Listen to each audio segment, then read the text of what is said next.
बच्चा, आज हम लोग क्या पढ़ेंगे? आयन किसे कहते हैं, है ना। टॉपिक क्या है आज का? आयन, है ना। आयन क्या है? देखो, कोई भी परमाणु, पहले इस चीज को समझो। जैसे कि अगर हम सोडियम का बात करें, सोडियम का, तो सोडियम का संकेत क्या होगा? और इसका जो परमाणु संख्या है, परमाणु संख्या वो कितना है? 11। ठीक है, ये बात समझ गए। जब हम इसका इलेक्ट्रॉनिक विन्यास किए थे, याद है ना, कल परसों वाले क्लास में इलेक्ट्रॉनिक विन्यास किए थे, तो 2 8 1 आया था। यानी 2 8 यानी 10 और 1 11। सोडियम करता क्या है कि अपना एक इलेक्ट्रॉन को क्या करेगा? वो त्याग देगा। तो कितना हो जाएगा? 2 8 2 8 हो जाएगा। कितना हो जाएगा? 2 8, क्योंकि एक इलेक्ट्रॉन निकल गया ना। तो अब जो ये सोडियम था, यानी कहने का मतलब कि ये जो सोडियम 2 8 1 था, इससे एक इलेक्ट्रॉन निकल जाने के वजह से क्या हो गया कि सोडियम पे क्या आ गया? प्लस। यानी कि यहाँ पे प्लस का ई लगा देना है। ठीक है, तो हमें लिखना ये वाला उदाहरण, ये ठीक है, बाद में लिखना जहाँ पे हम बोलेंगे वहाँ पे। दूसरा, अगर हम क्लोरीन का बात करें, क्लोरीन का, तो क्लोरीन का क्या होता है? Cl, और इसका परमाणु संख्या कितना है? 17। तो जब हम इसका इलेक्ट्रॉनिक विन्यास करेंगे तो क्या बनेगा? 2 8 कितना हुआ? 10 और 6 कितना हो जाएगा? 16। नहीं रुको, इलेक्ट्रॉनिक विन्यास जब हम इसका करेंगे तो क्या होगा? 1s2 2s2 2p 6 3s2 कितना हुआ? जोड़ो, कितना हुआ बच्चा? 2 4 6 10 12 और 3p 5 हो जाएगा। होगा कि नहीं होगा? पहली कक्षा में और दूसरी में, तीसरी में, इसका मतलब ये 7 को नहीं त्यागेगा। ये क्या करेगा? एगो इलेक्ट्रॉन लेगा, प्राप्त करेगा। बात समझ में आया? अपना अष्टक पूरा करने के लिए, अपना घर भरने के लिए। ठीक है, तो यानी क्लोरीन जो होगा, पहले कितना था? 2 8 7। कितना था? 2 8 7। लेकिन ये जो है एक इलेक्ट्रॉन को क्या कर रहा है? ले रहा है, यानी कि प्राप्त कर रहा है। यहाँ एक इलेक्ट्रॉन को क्या कर रहा है? प्राप्त कर रहा है। तो इसलिए क्लोरीन पे क्या आ जाएगा? माइनस। तो हमें ये भी लिखना है, ये वाला। ठीक है, ये समझ में आया इलेक्ट्रॉनिक विन्यास? यानी कि अगर कोई परमाणु इलेक्ट्रॉन त्यागता है तो वो धनाविष्ट हो जाता है। यदि कोई परमाणु इलेक्ट्रॉन ग्रहण करता है तो वो ऋणाविष्ट हो जाता है। इसी दोनों को हम लोग क्या बोलते हैं? आयन बोलते हैं। क्या बोलते हैं? आयन। तो आप देखो, वही चीज लिखा है ना। जब कोई परमाणु, क्या बोलेंगे? जब कोई परमाणु धनाविष्ट या ऋणाविष्ट होता है या हो जाता है तो ऐसे परमाणु आयन कहलाते हैं। समझ में आया? ये जो आयन होते हैं ना, 2 प्रकार के होते हैं। जैसे एक होगा धनायन, एक ऋणायन। बताए ना कि जो जो परमाणु त्यागता है तो उस पर प्लस आता है। इसी प्लस वाले को हम लोग क्या बोलते हैं? धनायन बोलते हैं। और जो परमाणु इलेक्ट्रॉन को ग्रहण कर लेता है उससे हम लोग क्या बोलते हैं? ऋणायन। ये पॉइंट समझ में आया? अब आगे है, देखो, अब हम लोग धनायन ऋणायन 2 प्रकार पढ़े। धनायन उसे कहेंगे जब कोई परमाणु अपना एक इलेक्ट्रॉन बाहर का त्याग देता है, बाहरी कक्षा का एक इलेक्ट्रॉन, संयोजी इलेक्ट्रॉन त्याग देता है, तो उस परमाणु को हम लोग बोलते हैं धनायन। तो अब इसका विशेषता है, यानी कि धनायन की विशेषता की जगह हम गुण भी समझ सकते हैं कि धनायन का गुण बताइए। दोनों बात सेम ही है ना। तो पहला देखो, पहला गुण या विशेषता क्या है कि धनायन में जो है ना, अपने मूल परमाणु से कम इलेक्ट्रॉन होते हैं। अपने मूल परमाणु, जैसे देखो हम समझा रहे हैं, जैसे में देखो सोडियम था ना 2 8 1 था, ये मूल परमाणु है। ये कौन सा परमाणु है? मूल। अब ये क्या करेगा, एक इलेक्ट्रॉन को त्याग देगा, तो यहाँ पे क्या आ जाएगा? सोडियम प्लस, यानी कि ये हो जाएगा 2 8, क्योंकि एक तो त्याग दिया, तो अब कितना बच गया होगा? 2 8 ना। तो मूल परमाणु से ये जो अभी धनायन बना है, क्या है यहाँ पे? कितना इलेक्ट्रॉन है?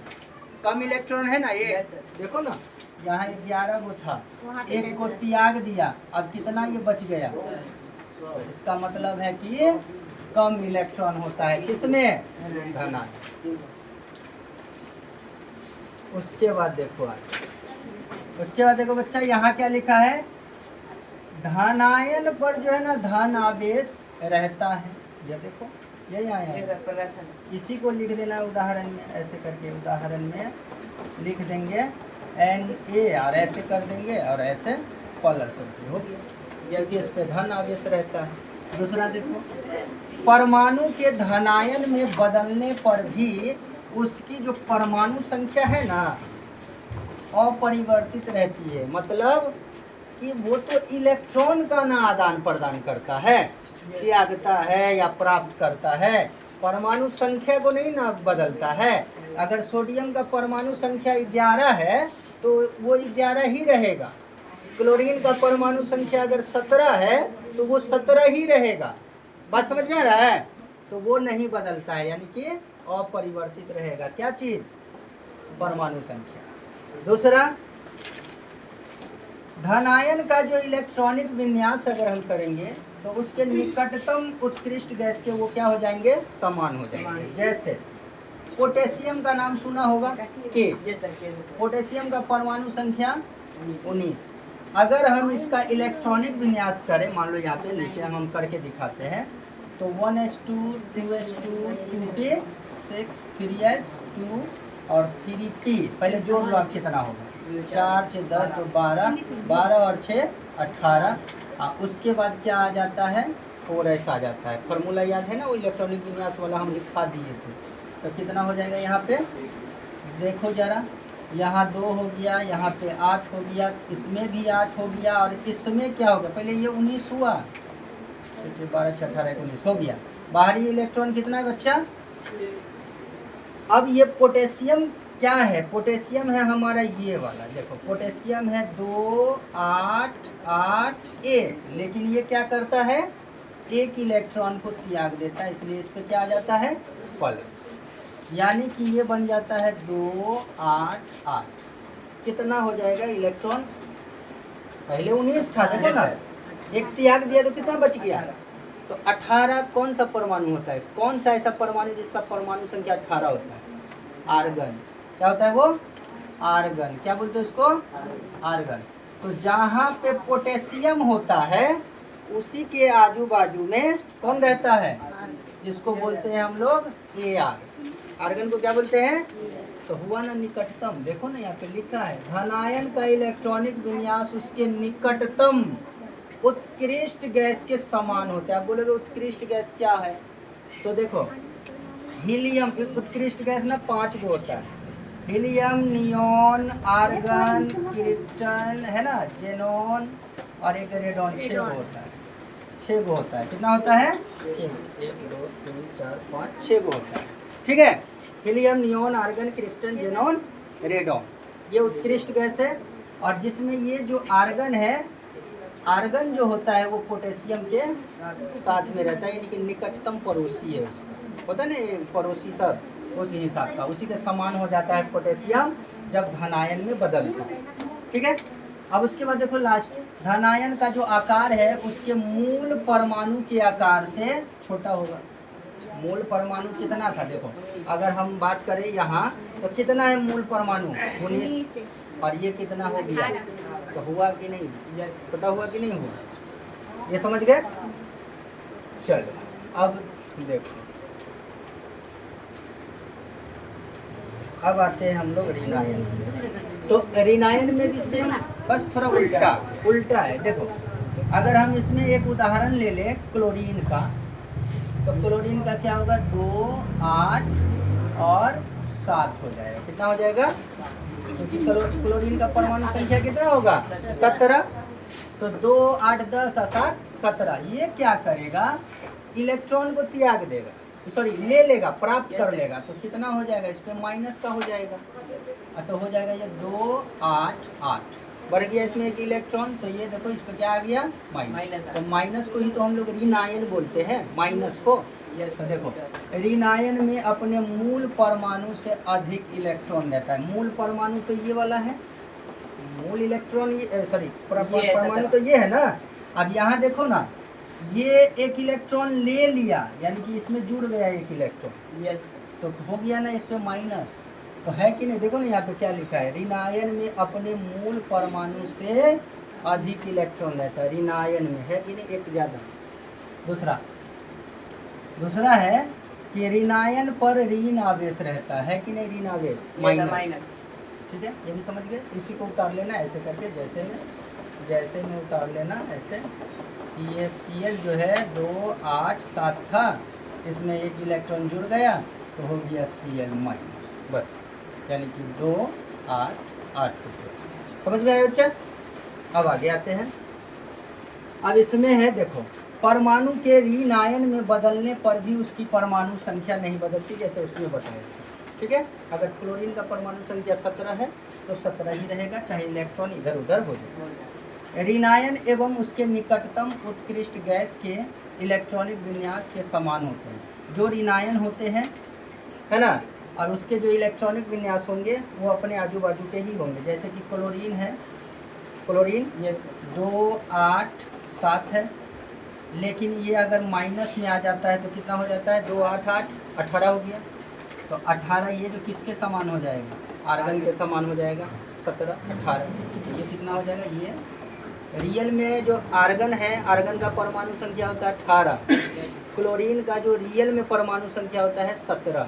पोटेशियम का 19, कैल्शियम का 20। तो यहाँ पे ये जो 17 था वो 18 हो गया। क्यों हो गया? क्योंकि एक इलेक्ट्रॉन ले लिया, इसलिए तो ये माइनस में चला गया। तो हो गया ना आर्गन के समान, सेम टू सेम। दूसरा, ऋण आयन में जो है, ऋण आयन का आकार अपने मूल परमाणु के आकार से बड़ा होता है। क्यों? क्योंकि ये 17 था, ले लिया एक इलेक्ट्रॉन, तो होगा ना थोड़ा बड़ा। ठीक है, समझ गए ये? अब आगे देखो बच्चे, आगे में है रासायनिक बंधन। क्या है? बल है। क्या है ये? बल। तो कोई भी अणु होगा, अणु में परमाणुओं को एक साथ बांधकर रखने वाला जो फोर्स होता है, यानी कि बल होता है, उसको हम लोग रासायनिक बल कहते हैं। अब यहाँ पे मान लो H2 है, हाँ, ये H2 एक अणु कैसे बना होगा? ये जो है ना, ये बना होगा ऐसे करके, जैसे कि हाइड्रोजन का एक इलेक्ट्रॉन और इस हाइड्रोजन का एक इलेक्ट्रॉन, यही दोनों आपस में साझा किया होगा कि भाई तुम अपना वाला हमको दे दे और मेरा वाला तुम ले ले, और हम दोनों बन जाते हैं एक बंधन। बात समझ में आया? तो यही हो गया H2, एक रासायनिक बंधन। कोई भी रासायनिक बंधन हो सकता है ना, सिर्फ हम एक हाइड्रोजन का उदाहरण देते हैं। अब रासायनिक बल है ये जिस बल से बंधा होता है, जिस ताकत से, उसको बोलते हैं रासायनिक बल। लेकिन अब यही चीज जो बन जाता है, जुड़ जाता है, तो उसको हम लोग क्या बोल देंगे? तो क्या होगा इसका? इसी से तो मिलता जुलता है। वह रासायनिक बल यानी वह ताकत जो किसी अणु में परमाणुओं को एक साथ बांध कर रखता है, उसे रासायनिक बंधन। सेम टू सेम है कि नहीं है? बांध कर ही रखने वाला काम है। रासायनिक बंधन मुख्यतः 2 प्रकार के होते हैं। एक होते हैं वैद्युत संयोजक बंधन, या इसी का दूसरा नाम है आयनिक बंधन, और दूसरा नंबर है सहसंयोजक बंधन। तो ये दोनों का डिटेल्स हम लोग बाद में पढ़ेंगे। ठीक है, चलो अच्छा।